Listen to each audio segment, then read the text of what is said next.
Cool. Well, welcome everyone. Um, Everyone looks familiar, so that's a good thing. Um, I mean, we always have this time, every 3 weeks for the community call, and then next week for the core devs call, just to sort of use it however we want at this point in the network. Because I know everyone's sort of working on different things. We can treat it like office hours or whatever if you want. Chat about ideas, things you're building. There's some updates and things on our end that we could share, but rather hear from you guys first if there's any questions you have or things you need help with or answered. So we can keep this pretty informal.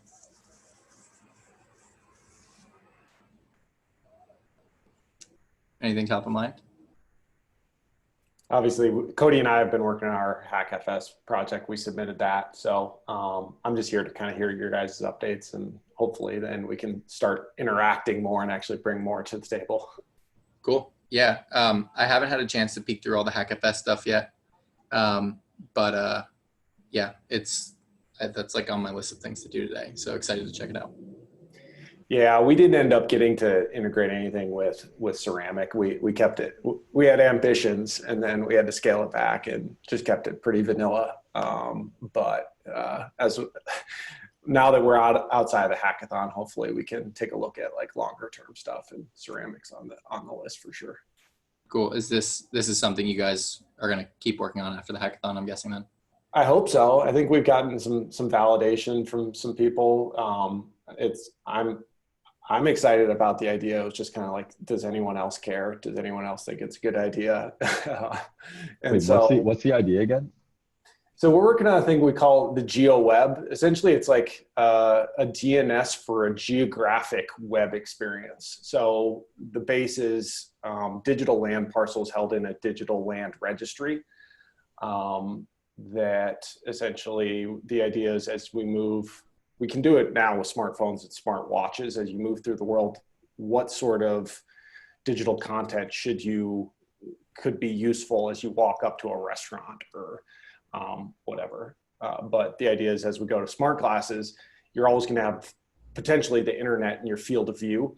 What's the UX for that? And we think it can be completely frictionless, passive, behind the scenes, use GPS plus an orderly kind of deterministic overlay on top of the earth to link that content.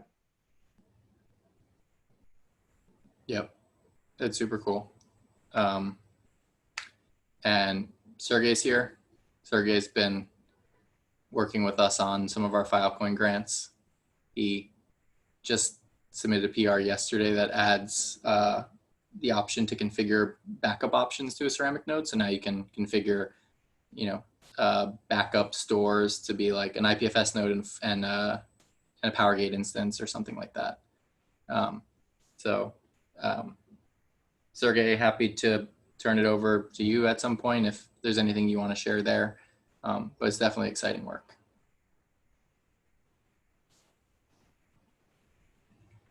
He's muted. Cool, Schwartz. So what's up? You want to know about magic? Yeah, I guess I can give you all like a potential idea. So, okay, actually, because this call is pretty small, I mean, Cody and, do you pronounce your name Graven? Graven, long A. Graven.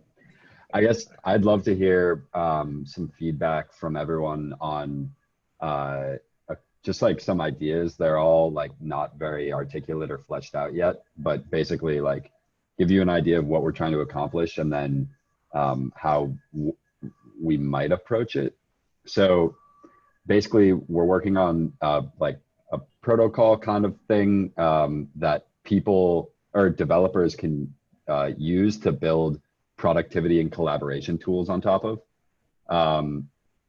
So kind of like in the way that Threebox is like a shared backend for social data, you could think of this as like a shared backend for all of like in a extremely successful scenario, like all of the world's work. And so all of the work in that database, that shared database, would be owned by the users that have created it. And essentially what that means in like a technical landscape is that each user has a DID, and DIDs essentially have pointers to different like databases of work on behalf of that user. And so the work, so basically what we're working on is allowing, basically storing work in textile threads and having the metadata and access control of those threads be controlled by DIDs. And so there's a lot to like figure out in terms of like hosted solutions versus completely peer-to-peer solutions. I mean, I don't know what the appetite is for you to actually like store all of your work in your own thread, like all your Zoom calls and things of that nature, where you might want that stored for you, but and you care more about being able to granularly control who has access to what kind of work that you're producing. But anyways, so well, first of all, does that make sense to people, like, or was that gibberish? No, it made sense. And 2 weeks ago, I think you talked about it a little. I went and looked. And so I think you're on to something, but I think you even said like it's about execution and making it simple for people to be able to do it. So finding that balance between hosted and peer-to-peer. Yeah. Peer-to-peer. So, okay, well, I'm glad that it generally makes sense. And I guess, so there's like the peer-to-peer nature of like identity management in this sense, and then there's peer-to-peer nature of like storing your work.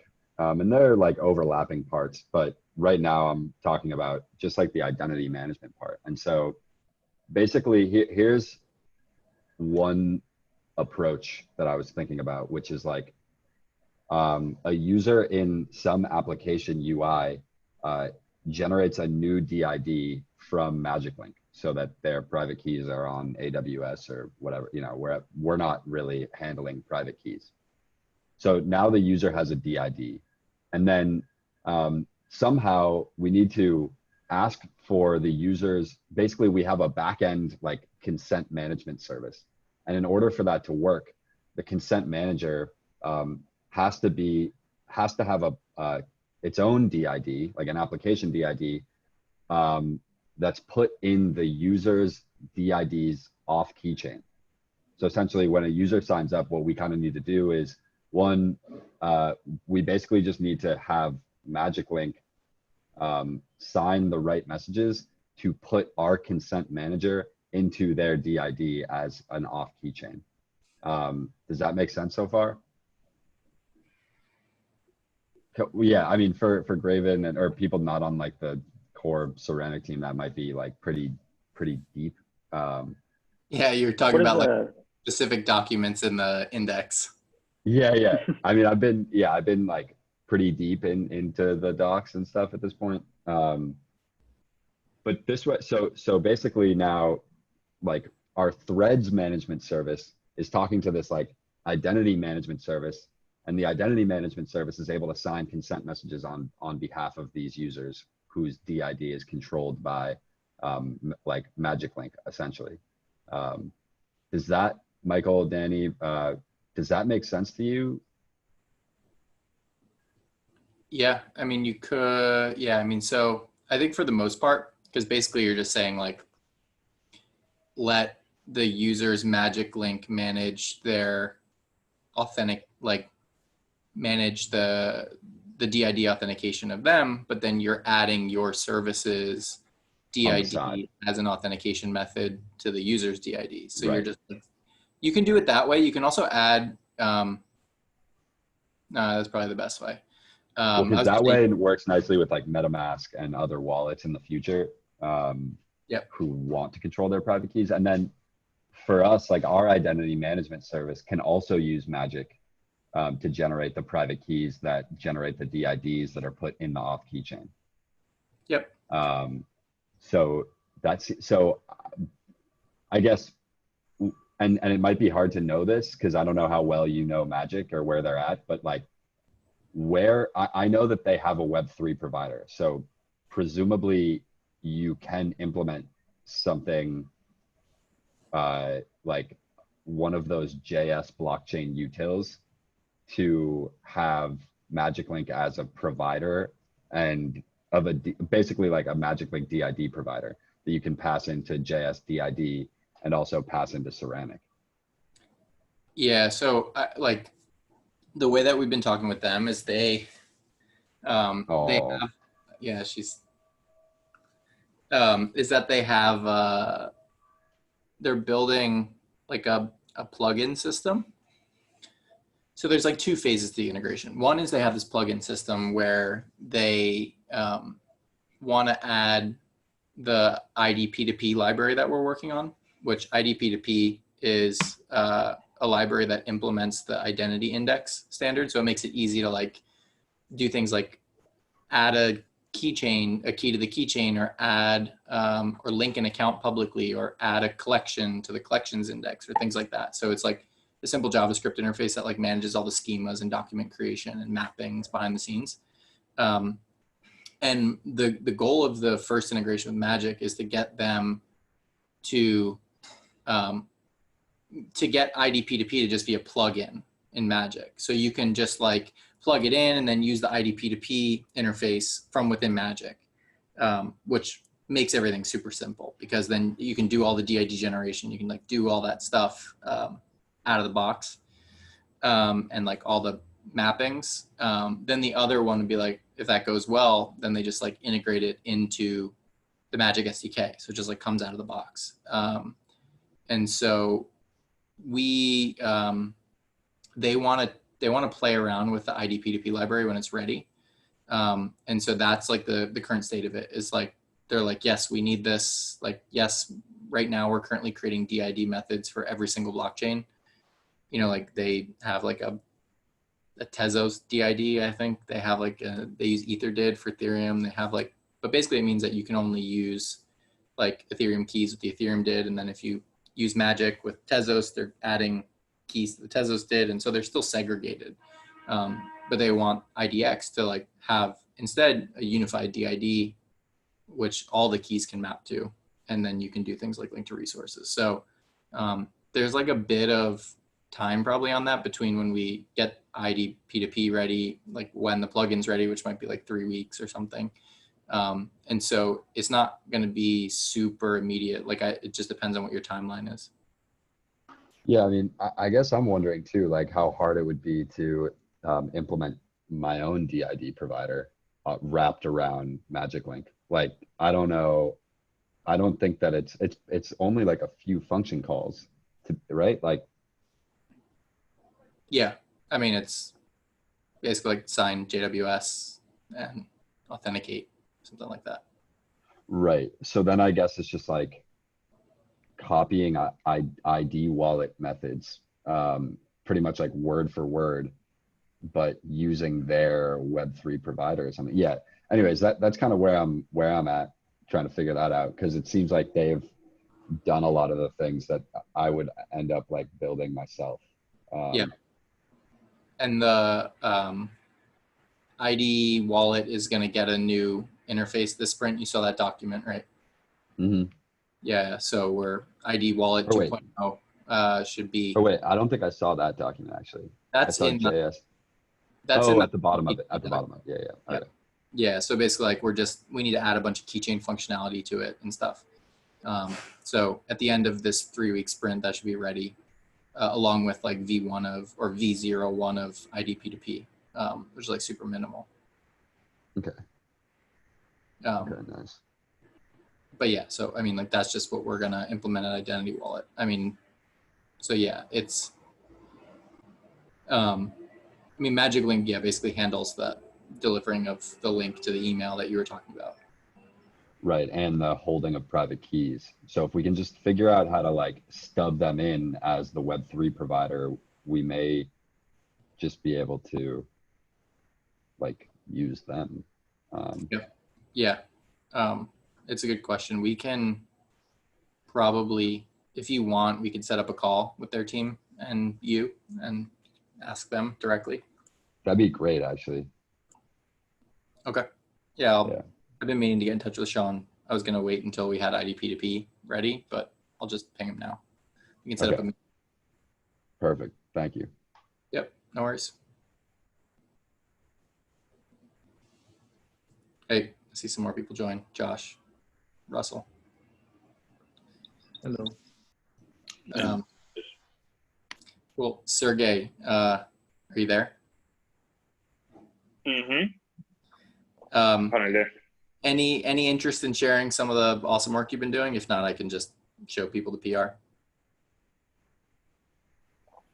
Well, it's pretty straightforward, actually. I mean, the most problematic part was semantics and kind of preserving current semantics and changing it a bit to accommodate for PowerGate thing, but otherwise it's kind of pretty straightforward. I mean, another point is just purely engineering, purely technical stuff like npm mangling with dependencies. Otherwise, it's just, well, create a request to PowerGate daemon and it does all the magic with Filecoin pinning. Yep. I just dropped the link in the chat for those interested. But yeah, it's great work and that's exciting because basically like up until now, it was just a local pinning of IPFS content. And if your node crashed or whatever, you know, then it wasn't great, especially if someone wasn't replicating it. But this way you have other backup options in addition to the local state store. And yeah, I mean, we're still figuring out like what this, basically like what, you know, like what level of service, like, you know, because 3box, because 3box is basically like gonna offer some amount of ceramic infrastructure. I think when the network launches, we're still figuring out like at what level, like IPFS runs the IPFS gateway, you know, like we might run a ceramic gateway so people can like read from the network. But I don't imagine off the bat we'll offer like a persistence service or like a backup service. So like making it easier for people to, you know, run a PowerGate instance or use textiles important for people that just want to like make sure their content is there.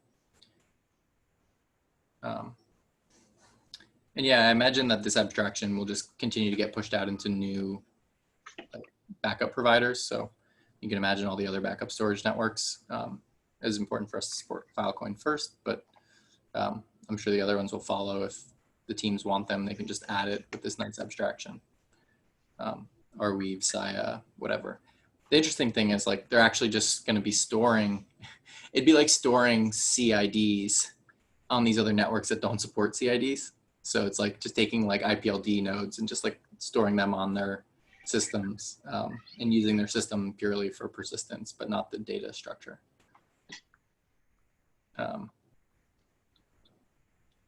And yeah, I mean, you can even configure like a hosted centralized SQL server, something in as a persistence option.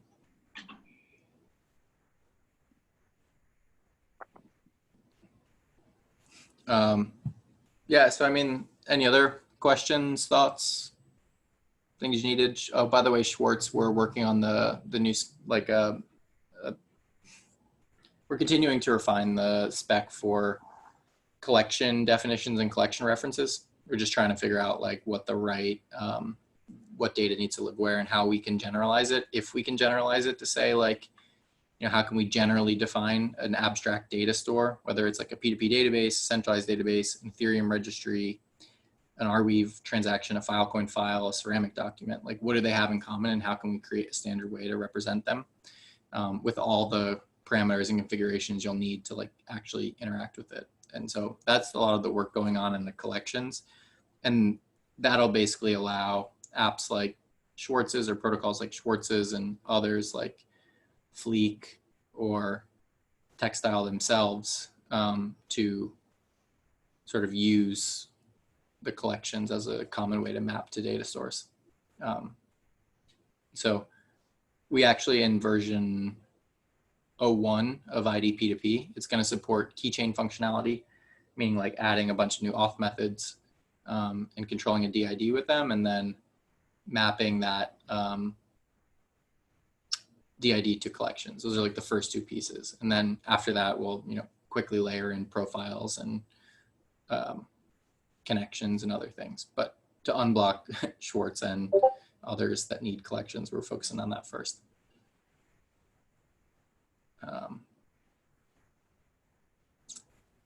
Yeah, any other questions?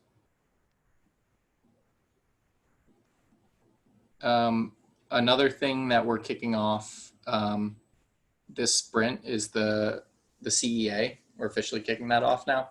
It's been, you know, on the docket for a while, but we wanted to make sure that we had at least like the first version of the IDX standard out first. So, you know, there's something to work from. We're not just like all spinning our wheels in the beginning. And so the CEA is kicking off. Danny, if you're still there, what's the date? Is it still the 12th? Yeah, Wednesday next week. Okay, you're underwater, but that's Wednesday next week.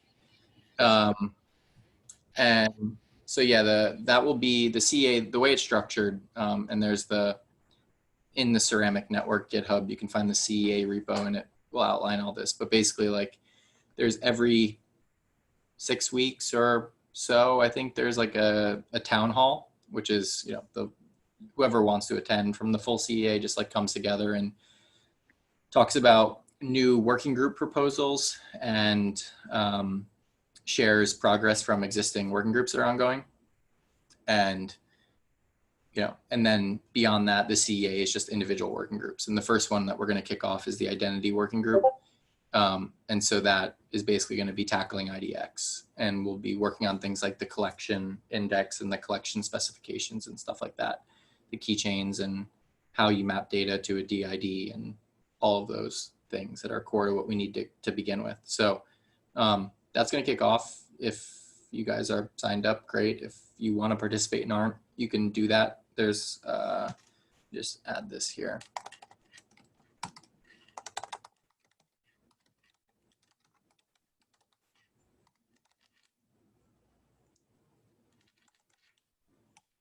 I think that's it. I just typed it. So if there's a typo in there, forgive me. But yeah, so in that there's just like a sign up form quickly. And what that'll do is it like, well, send you an email and you can like join the Discord, get in the CEA channels, and you'll get added to the Google calendars and stuff so you can attend the meetings. But yeah, the focus on that is mostly going to be identity first, because there's just a bunch of people asking for that. And it kind of forms the foundation for a lot of the ways that apps might be built in a user-centric way on Ceramic, rather than just publishing loose documents, which kind of might be hard to resolve. You can just build an index.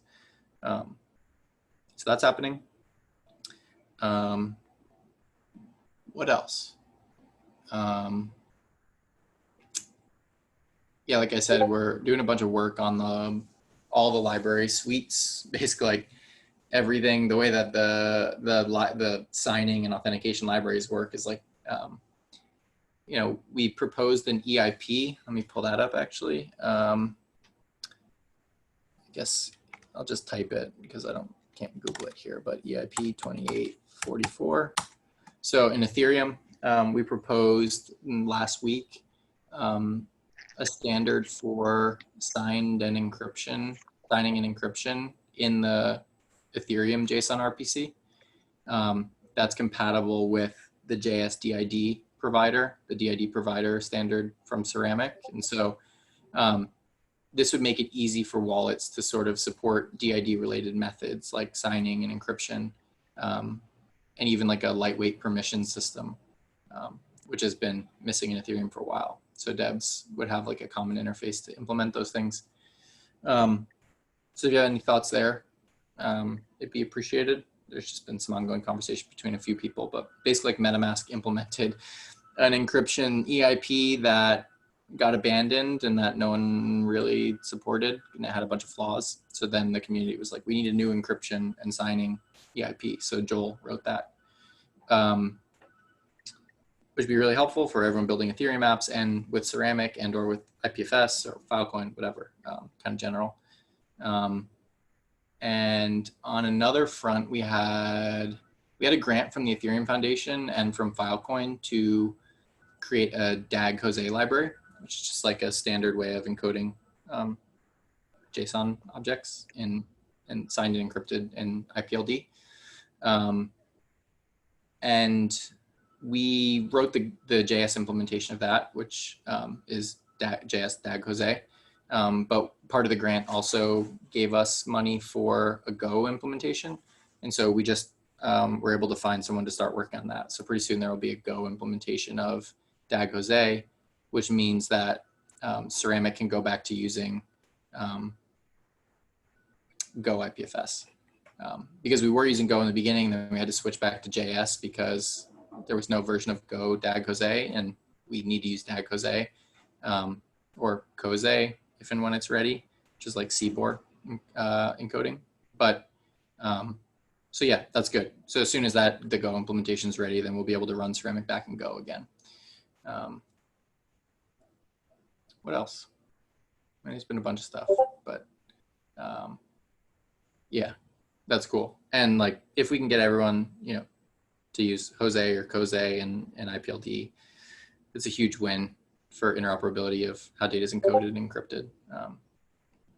And Textile, it's been us, meaning 3Box and Textile. I've been working on that together. Also working with Textile to figure out how they can add DID-based authentication to Textile Hub, which is like their JS implementation of threads, which is also huge. So then you can use DIDs with Textile, really out of the box. Yeah, it's a bunch of stuff, bunch of technical work. We hope to have a test network, the Clay test net. So I guess what we can consider now is a test network, but it's alpha. So the Clay beta testnet should be available like right after this current sprint that we just started. So that's in about 4 or so weeks. The sprint we just started yesterday, lasting 3 weeks. And technically the test network will be ready at the conclusion of that, but we're just gonna like make sure to do some documentation and write some tutorials to make it easy. But then that should be ready. We should be on the Clay network, which is gonna be a big milestone for us because it means that like DAG Jose will be working and like all the mechanics are there. And then the only difference between Clay and mainnet is like obviously a bunch of scalability and reliability testing, like network metrics, performance. Also going to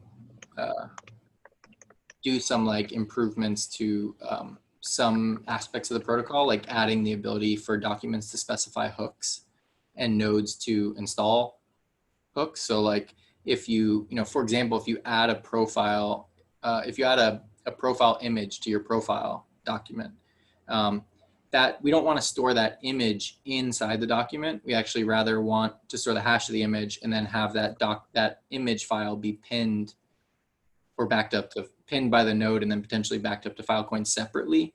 So it's not like bloating the document, like sort of separating the files from just like the state management log. And that's really going to work like hooks. So like a document could say like, if an image file is added, like pin it in the node.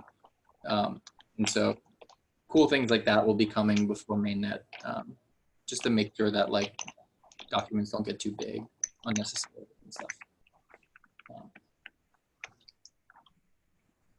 I'm sure I'm missing a bunch of things there, but yeah, I mean, I'm sure that there'll be a bunch more announcements after the Clay testnet about like when Fire's coming. But tentatively we're aiming for mid Q4. My dog is really wanting this ball that I have in my hand. Is there a place where we could find more details on like what an app built on top of Ceramic would look like? An example, similar to how you have with 3Box. There's multiple examples and it's really easy for us to build on 3Box. I know Ceramic doesn't exist in the same form, but is there like the start of that? Yeah, I think that's definitely going to be our goal. I know Joel this sprint is working on 2 tutorials, but I think they're more low-level tutorials, like how to like set up a node in your environment and then like how to start building just with Ceramic generally. But I think that's like a level above, and hopefully that becomes a lot more clear. Like once we have the ID P2P library, I think that'll be a great time for us to make the tutorial like that, because that really forms the basis of kind of like what building an app on Ceramic looks like. You start with the identity and then you attach data to it and in some way. And so once we have IDP2P, I think that'd be a good time for us to like do something like that where, you know, everything from how to set up your node and all right libraries to use to like, you know, building an example like a personal blog or something like very basic where you use a document per blog post, but you create a data model of, you know, this document is like an index in my blog post and then it links to my individual blog posts and that the index gets mapped in my collections. And so like how to construct the data model of that, I think is going to be super useful. I'll definitely like ping you for questions or recommendations that you have, like what you would love for that to include, like probably in about a month or so. Thanks. Yep.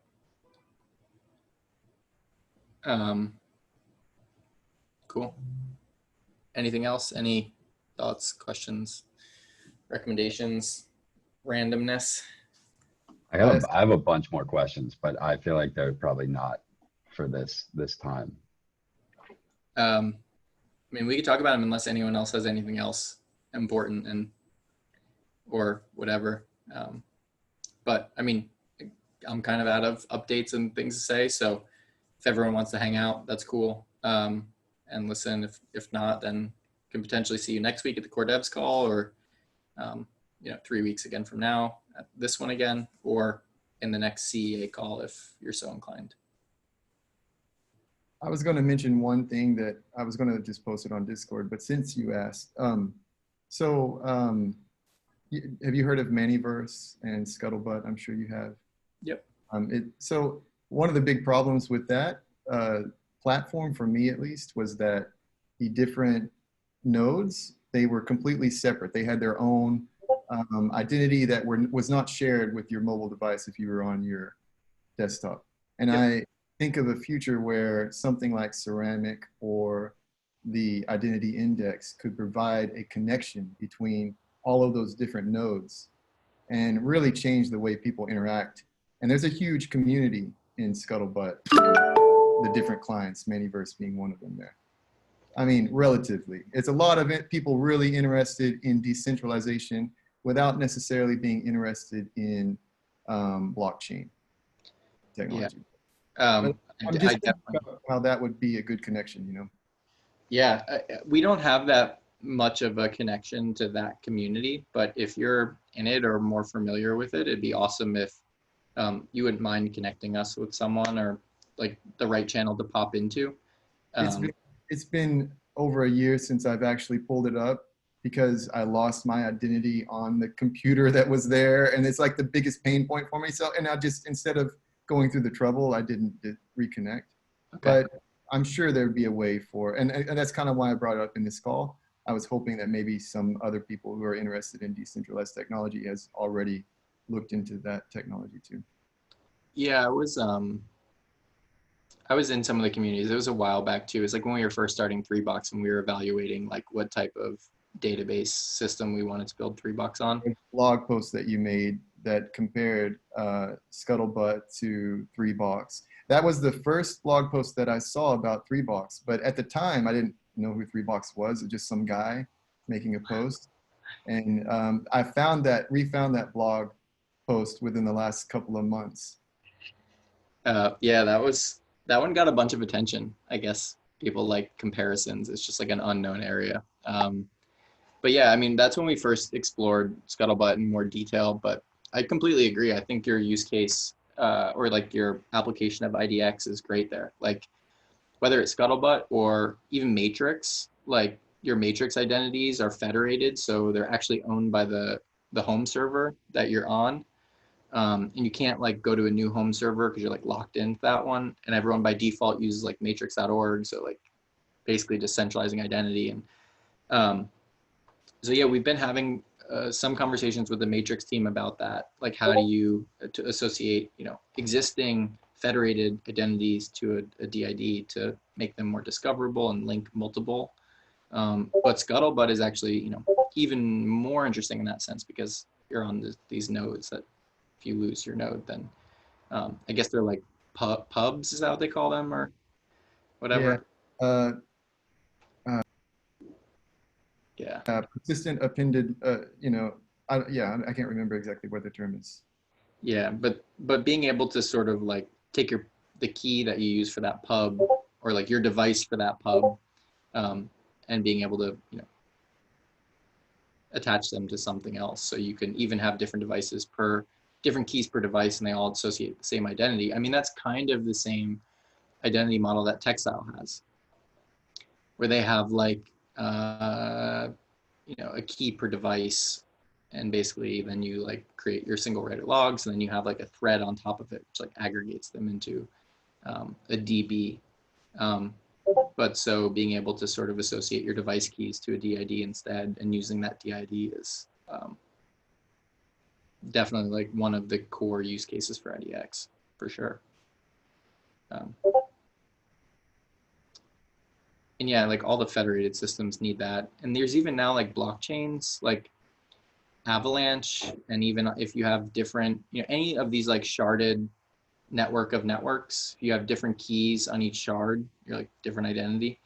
And so even on these like sharded blockchain systems, there's like some meta index will be helpful.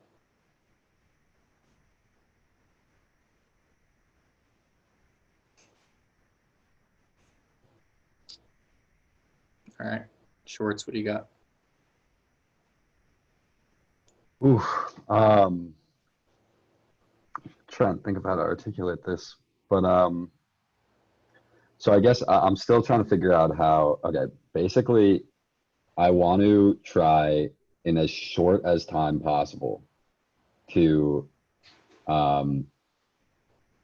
create a DID provider out of Magic Link.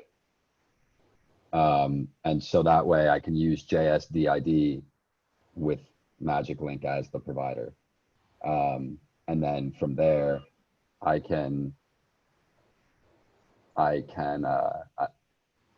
even really know where to go from there. But the thing that I'm wondering is, since Magic Link has its own Web3 provider, so you could sign messages just like MetaMask, I shouldn't have to rewrite any code for authenticate or create JWS, which are the only two methods that are really required to be a DID provider. So I'm basically wondering, like, can I leverage some code that implements those things, which seems like it's an identity wallet, but without, yeah, basically just like create a proxy around something that takes this Magic Link Web3 provider and then just works with the code that you've already written to handle the function calls that make something a DID provider. I can tell I said that in a very poorly articulated way. No, I get it. Yeah. And I think Joel might have a better idea of exactly like how that could happen. I mean, logically, it seems like you should be able to. I just don't know the limits of what Magic Link like allows you to do, or like what, you know, you can request a signature, but I'm not that familiar with their APIs. If it's like well, so they have their own Web3 provider. So its capabilities are the same as MetaMask. And so if this works with MetaMask, it should be workable with Magic Link as well. Yeah, I mean, that seems logically right. Yeah. Okay. Yeah, it is super specific. So I wasn't expecting. That's why I was like, I don't know about this call is really the right place. Yeah, I would just ping Joel. It's weird. I would ping Joel and just see what he thinks, but I can also try to set up a call with the group of us, so we can just get that answered more quickly. Okay, thank you. Yeah, I'm talking to him now. Okay, cool.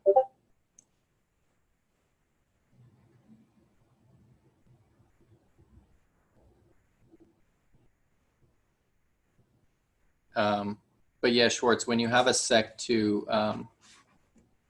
it'd be good to get some input on how you might think the collections need to work. I just left that, I just commented on that Notion doc, actually. Okay, cool. Yeah. Yeah, because we're just trying to figure out like what needs to live in the def and what needs to live in the ref. Like, Oh yeah, that's an interesting point. I guess my thing was like,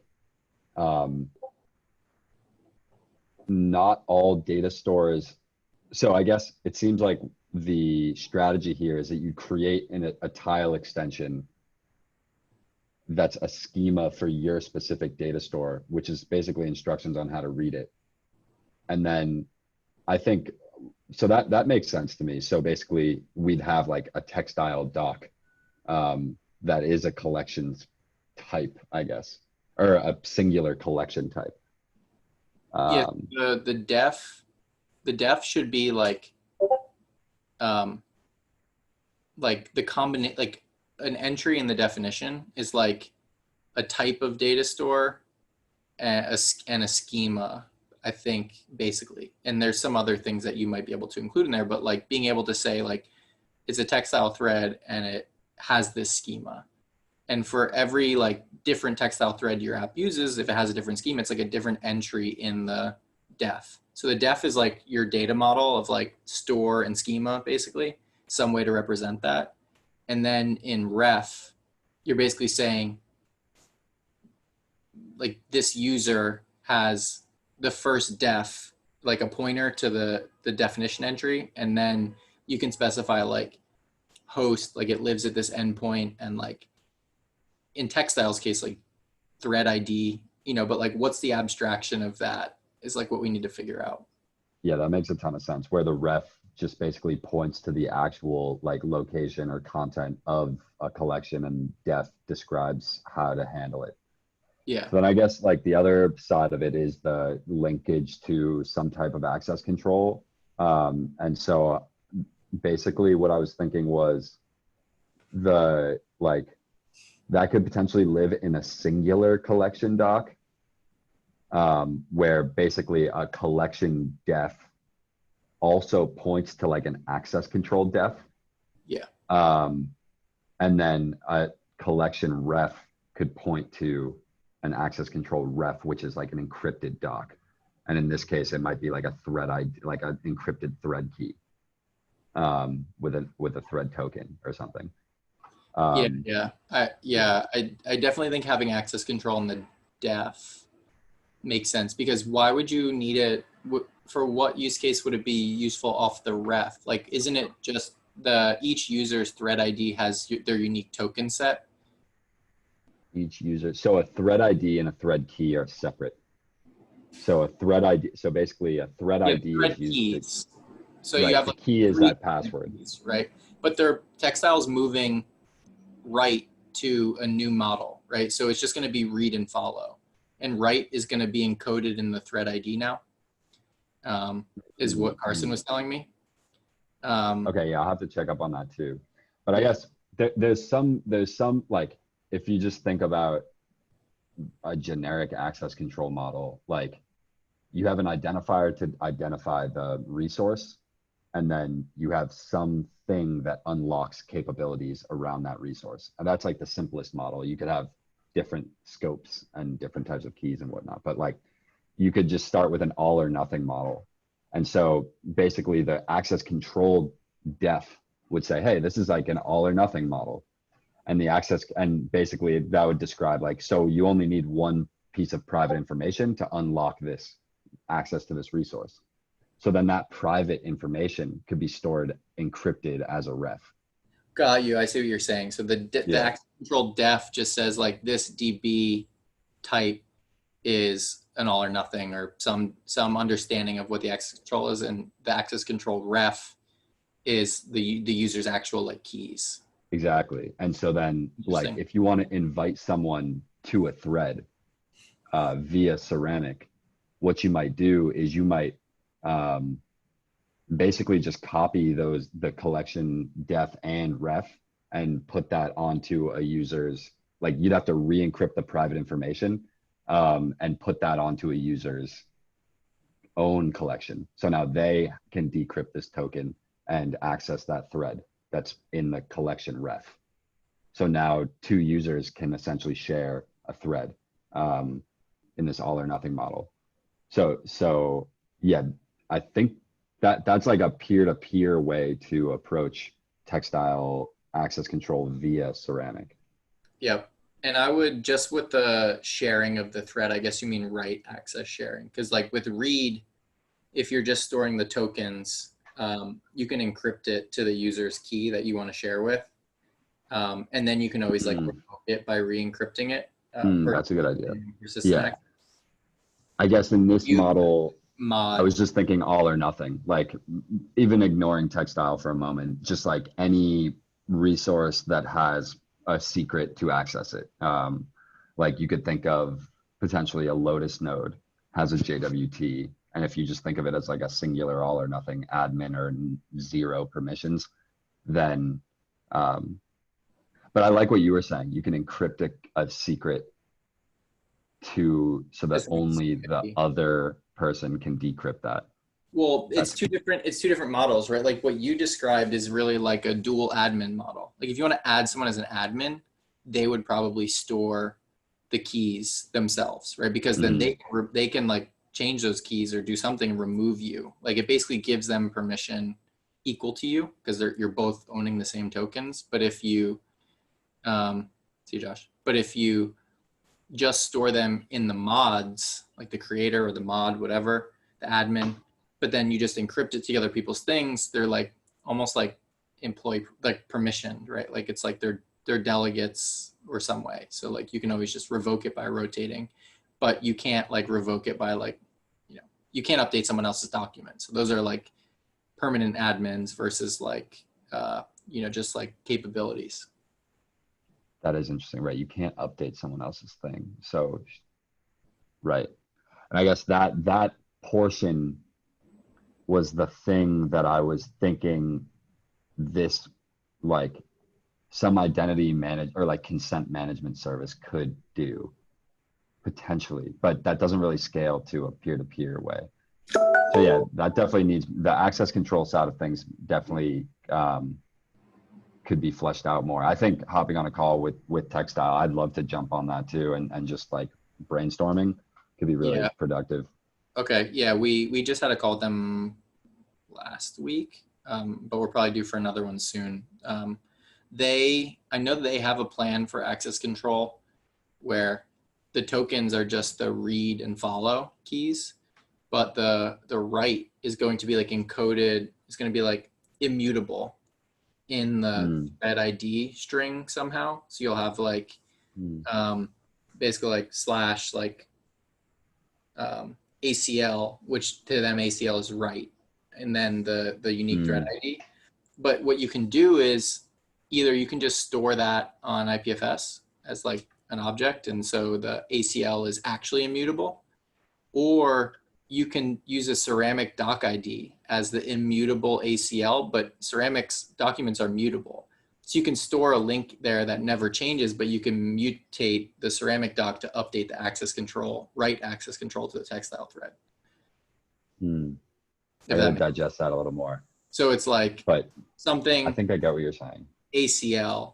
And so they're saying like part of the thread ID is the ACL, because if you update the ACL to a new ACL, they want to like fork the thread, right? So you have forward secrecy. So you can just like remove someone and it gets a new thread ID.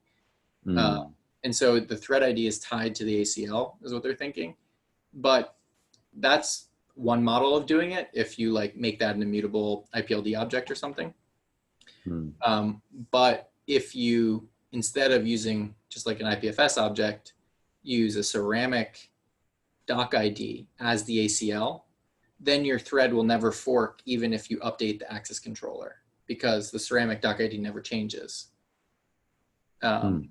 And so there's like an interesting thing to do there, but that's only for write access control. That is really interesting. Yeah, well, I'm gonna have to dive into that a little bit more. That we should write that down somewhere too, and maybe just like start collabing with them on a doc asynchronously as well.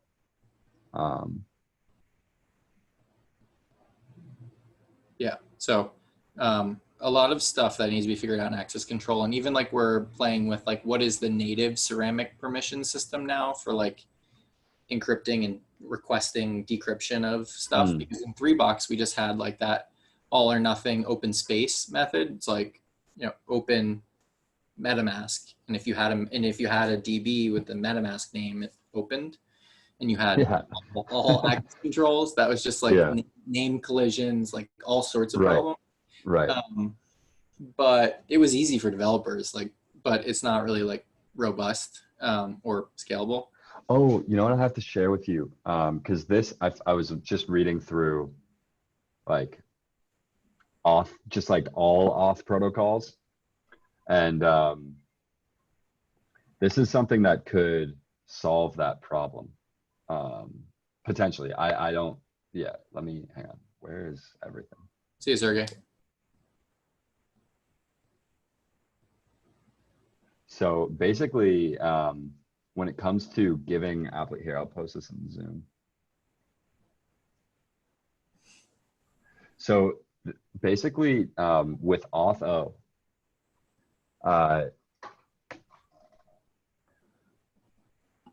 there's this assumption that, well, in like, let's say you're authenticating with GitHub, right? Like you make a GitHub app and they give you a client ID and a client secret, and you need to keep that client secret by securing it on a backend, right?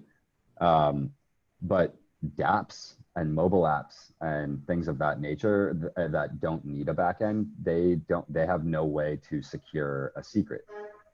So this problem where you have some public facing ID and then a private secret, just like that's not going to work for dApps, and that's not going to work for like ceramic access control. But this model is basically a secretless authentication model for applications with only a public key and like one-time use auth codes. And I don't fully, like, I haven't done enough digging into the protocol to know like what things would be different in this use case. But if you're looking at the example or how it works, I honestly think that everything steps 1 through 11 are exactly the same pretty much, except the API is actually like your doc, your meta, or like IDX essentially. And step 5 can be any wallet. Yeah, I'll have to check this out. I'm like, yeah, check this out, because maybe it won't work for these types of things either. But this caught my eye because yeah, it just seemed to make sense. But it does require running an authorization server, so it's not a fully peer-to-peer solution either. yeah, I mean, in some cases, like that's going to be fine for people. Like, Right. we want Ceramic to not just only serve the like purely back-endless app market, like Right, it of course. needs to serve like sort of these more traditional auth systems.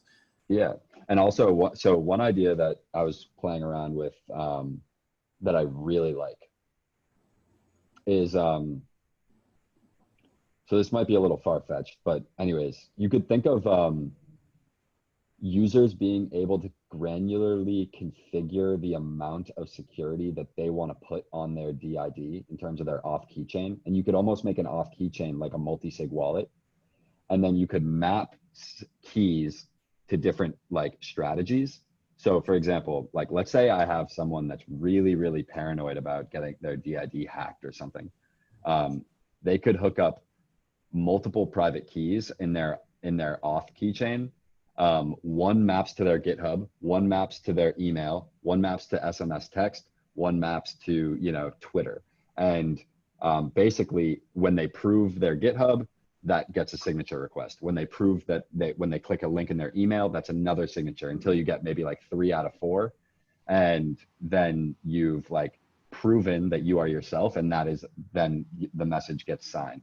That is, so you could, instead of like seeing a MetaMask pop up, you could just like prove that you own your GitHub, you own your email, and you own your Twitter.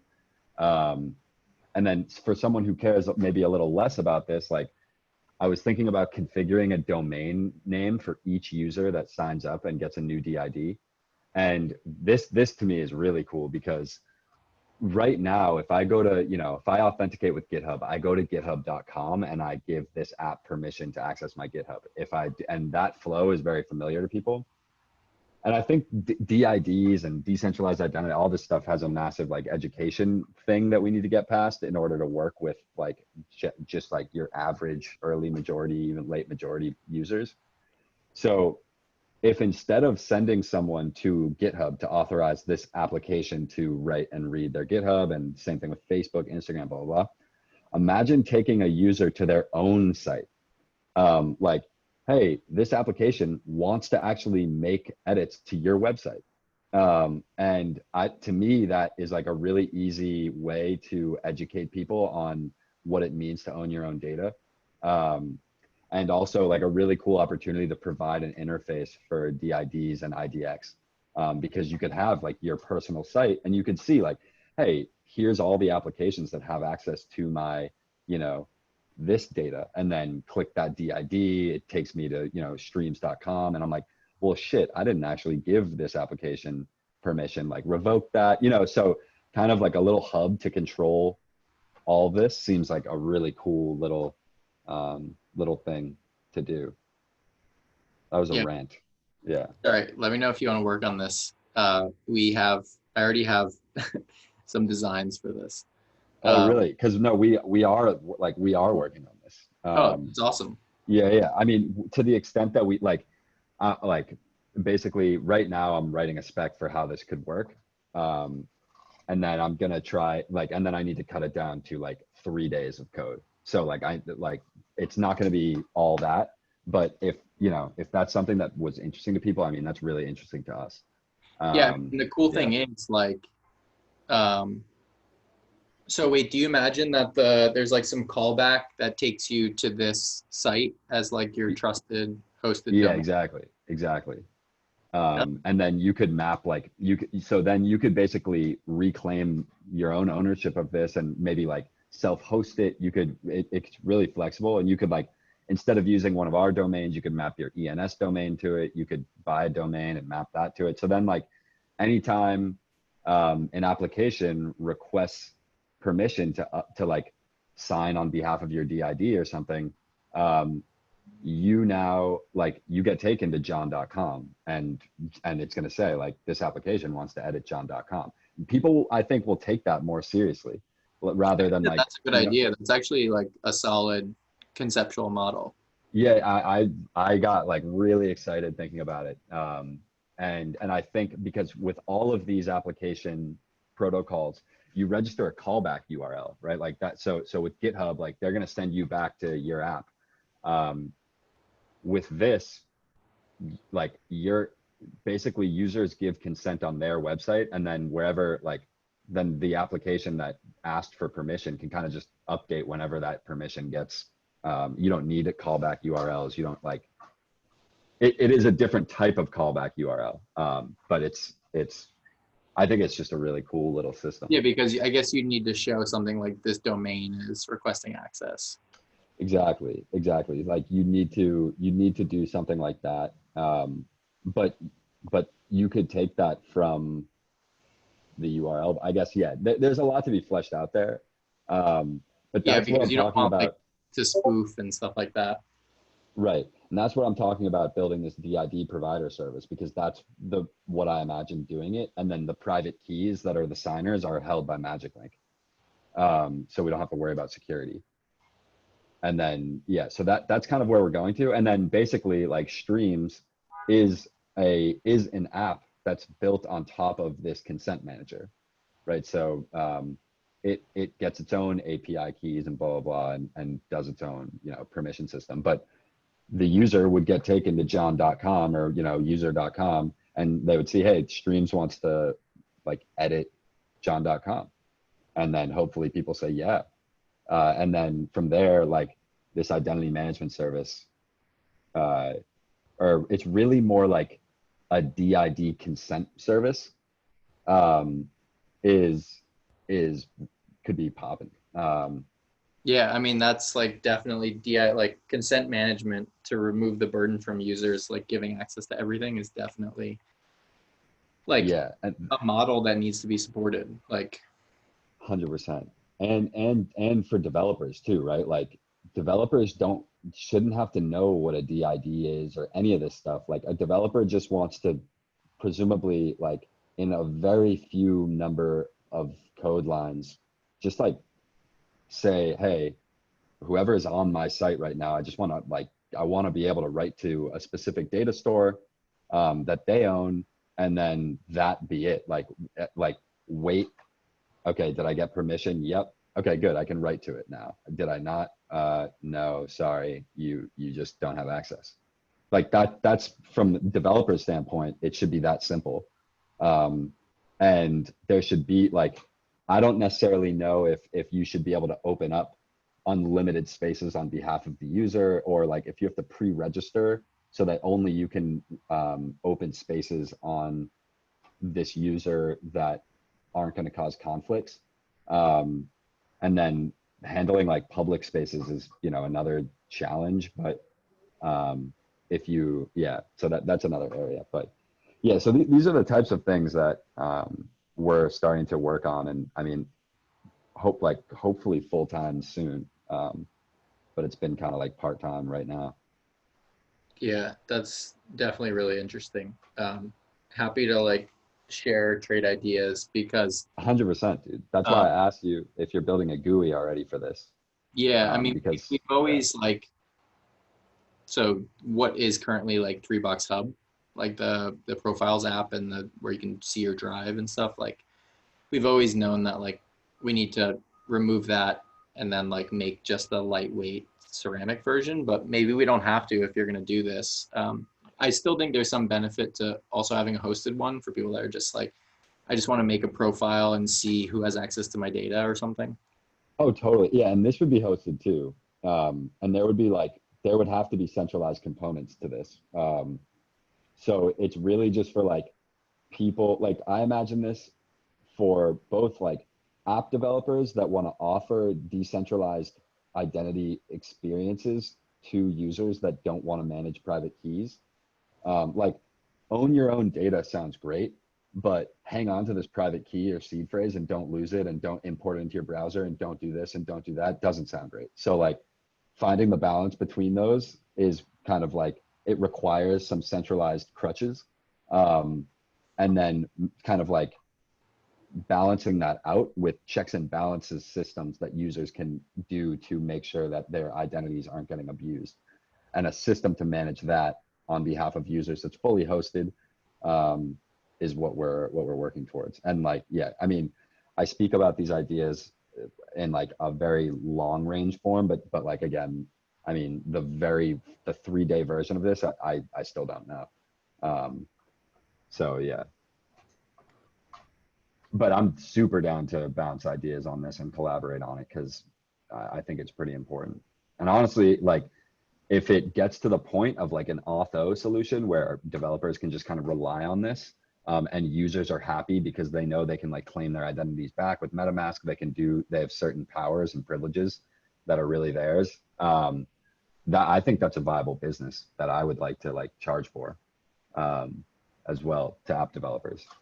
Yeah. Yeah, I think it's completely valid. Some people are paying for Magic, which is like just manage Ethereum keys basically. Yeah, 100%. And that's why, yeah.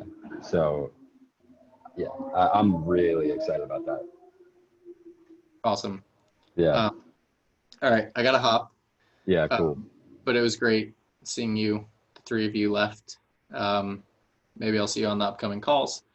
But yeah, just let us know in Discord or whatever if you have any questions, or Graven and Cody, if you guys need to like chat through how you're thinking about ceramic or need to know about timelines or anything. Cool. Yeah, appreciate you letting us listen in, just learning and stuff, but hopefully more active as we go forward. Cool. Yeah, awesome. Thanks, guys. Thanks for the good discussion. Peace. Interesting listening. See ya. See ya.